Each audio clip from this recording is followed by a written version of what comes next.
We're going to talk about treatment approaches, but first, how would you define treatment goals?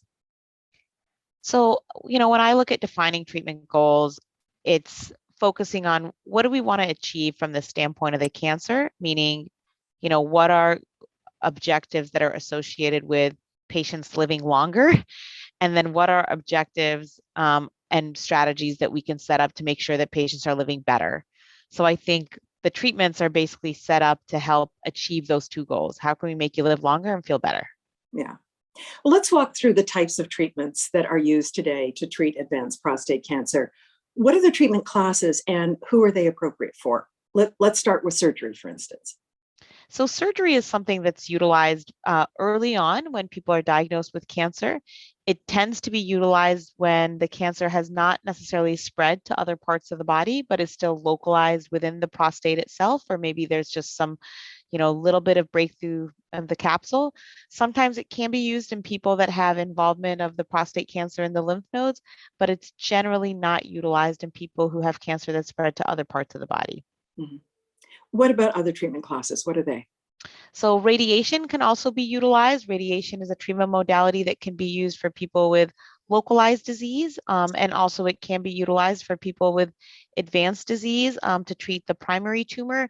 Additionally, radiation therapy can be used to help treat symptoms. If there's a bony lesion causing pain or other areas that are causing discomfort, sometimes radiation to those areas can mitigate pain. When I think about the treatment classes for prostate cancer, they generally break down into several categories. The first most predominant category is the hormonal therapy category. Hormonal therapies are really the backbone of treatment for men with prostate cancer, and they include the more traditional hormonal therapies that really work to just drop testosterone, such as LHRH agonist and antagonist, and also they include newer hormonal therapies in the form of pills that really target strategies at also affecting testosterone production and testosterone function. Another class is also the chemotherapy agents. There are 2 FDA-approved chemotherapies for prostate cancer that are life-prolonging, and there's a certain role for chemotherapy for people with advanced disease.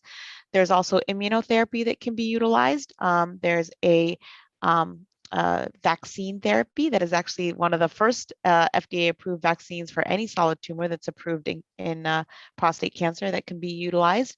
There's also radiopharmaceuticals.